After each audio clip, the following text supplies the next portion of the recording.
le SDEA assure et facture deux types de services. D'une part, la collecte et le traitement des eaux usées, qui sont facturés directement aux habitants. Ils sont calculés au prorata de l'eau courante consommée. Cette redevance a été limitée à 1% par an entre 2015 et 2020. D'autre part, l'entretien et le surcoût en traitement des eaux pluviales en station d'épuration. Ils font l'objet d'une contribution de 10 € par an et par habitant directement imputée aux communes. Depuis 2015, le SDEA a réalisé des investissements à hauteur de 5,8 millions d'euros. Il s'agit pour l'essentiel de travaux à Épin-Urbac et la construction ou le renouvellement de postes de pompage, dont ceux de Hazelfurt et de Montbronn. Au Pays de Bitche, 4 communes ont continué à opérer en solo. Ils n'ont tout simplement pas transféré leurs compétences et gardé leurs petits syndicats. Il s'agit de Petit-Réderchin, Rimelin, Herchin et Bettevillers. Par ailleurs, un zonage conforté par le PLUI a exclu 7 communes de tout assainissement collectif.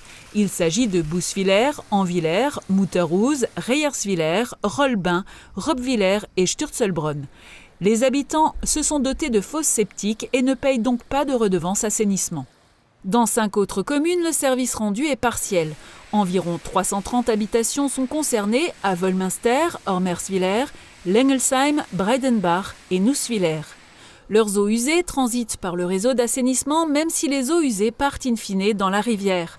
Ces habitations sont assujetties, confortées par une décision de justice, à une redevance partielle d'assainissement.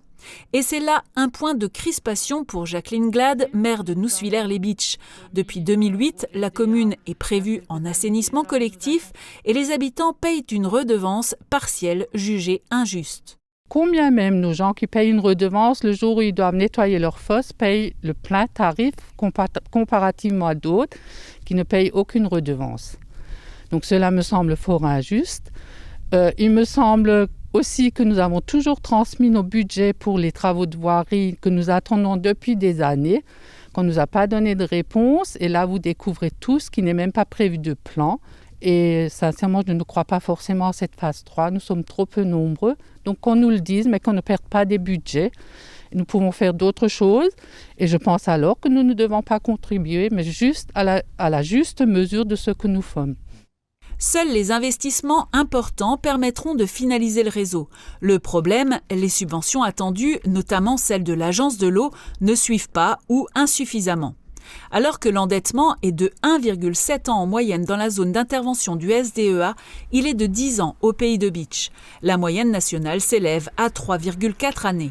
La commission locale, avec à sa tête le nouveau président David Suc, est désormais face à la décision. Elle devra statuer sur la planification des travaux et sur l'évolution des redevances qui s'ensuivra.